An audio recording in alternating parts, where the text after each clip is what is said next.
عايزه امسك كل بنت فيكم رشحت لي المرطب ده ابوسها واحطها على راسي من فوق، لانه اخيرا بقى في مرطب مصري بيرطب البشره كويس جدا من غير ما يطلع حبوب ومش بيدهن البشره. سالتيني انا مرطبه بشرتي بايه من غير ما الفت نظرك خالص، دي خدتي بالك لوحدك انا عارفه.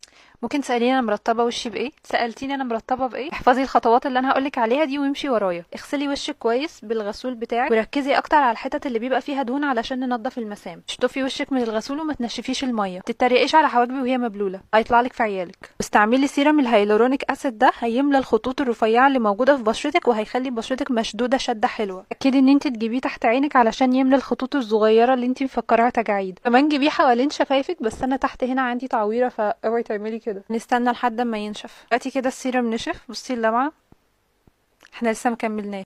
احساس الهيالورونيك اسيد وملمسه حلو قوي، بيزحلق. سيرم الهيالورونيك اسيد بتاع كيارا من احسن السيرامات اللي انا جربتها السنه دي. القوام بتاعه تقيل شويه، هو مش عامل زي الميه، فدي حاجه حلوه جدا للبشره الدهنيه في الشتاء. مش بيطلع حبوب، بس هنبقى نجربه كمان مره في الصيف. اوعي تسيبي الهيالورونيك اسيد كده، رطبي بعد منه. جماعه المرطب ده بتاع كيارا، انا عايزه امسك كل بنت فيكم رشحت لي المرطب ده ابوسها واحطها على راسي من فوق. لازم تحبسي ترطيب الهيالورونيك اسيد باي نوع كريم مرطب يكون مناسب لبشرتك. حته صغيره جدا من المرطب وابداي وزعيها على وشك. الجماعه الكوريين واليابانيين عمالين ينزلوا طرق جديده لتوزيع المرطب، يعني مش عارفه هتفرق ايه عن ان انا ادعكه في البشره زي ما هو كده. المرطب انا قربت اخلصه، ما عادش فيه غير حبه قليلين تقريبا لحد هنا كده، ولحد دلوقتي ما طلعليش ولا حبايه. المرطب بتاع كيارا ده معمول للبشره الدهنيه والبشره المعرضه للحبوب، ترطيبه كويس جدا من غير ما يسد المسام. فيه سيراميد علشان يقوي حاجز البشره للناس اللي بشرتها بتلتهب، وكمان معاهم هيلورونيك اسيد ومارين كولاجين. بيرطب كويس جدا ومش بيعرق البشره. يا جماعه لحد دلوقتي احنا بنجربه في الشتاء ومش بيعرق البشره، بس عايزين نبقى نجربه كمان مره في الصيف. وعاملين عروض حلوه قوي على الويب سايت، فالحقوا شوفوها قبل ما تخلص. انا لما رطبت شفايفي بحس ان كل حاجه لسه مشدوده، بشرتي مترطبه مش ملزقه مش متعالى اعمل اختبار الدهنه. لو اسمعكوا الصوت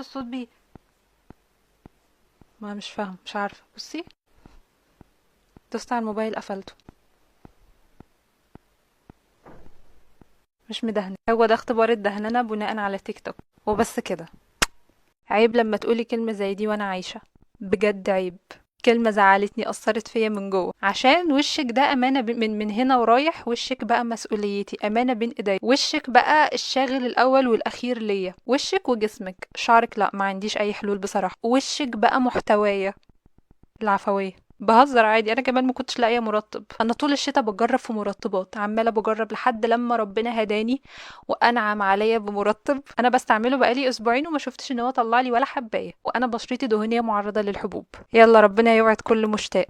حجمه كبير، سعره اقل من 200 جنيه، ودايما بينزل عليه عروض. مش بيسد المسام، ما طلعليش حبوب، قوامه خفيف وبيمتص بسرعه، بيقلل الالتهاب وبيحسن ملمس البشره وبيصلح حاجز البشره. فيه سيرامايت وهيلورونيك اسيد ونياسيناميد. اول ما تشوفي كده تلاقي ان الدنيا ورديه وحلوه قوي، بس خدي الهوك كده، المرطب ده اساسا معمول للبشره الجافه. المرطب اسمه هيدرينسا. احنا بقى ليه ممكن نستعمله كاصحاب البشره الدهنيه؟ اولا قوامه خفيف جدا، مش بيسد المسام، وكمان ما فيهوش بارابين وما فيهوش عطور وما فيهوش اي حاجه تسبب تهيج او تعمل حساسيه للبشره. هوريكي قد ايه هو خفيف. انا غاسله وشي ومش حاطه عليه اي حاجه. كمان كنت بجرب غسول كده لقيته ناشف شويه والحته دي بدات تحمر، الغسول مش كويس. كتري مرطبات، يعني الحته اللي انا حطاها دي قبل ما انام بحط قدها مرتين. اي مرطب برطب بيه وشي بحطه كمان تحت عيني، يعني مش بجيب مرطب مخصوص لتحت العين، هي كلها في الاول وفي الاخر مرطبات. المفروض ان اي حاجه قوامها خفيف بنطبطبها على البشره مش بندعكها، بس انا ما بيبقاش عندي خلق للكلام ده، رغم ان الحته دي ملتهبه ومحمره، بس لما حطيت عليها الكريم ما حرقتنيش.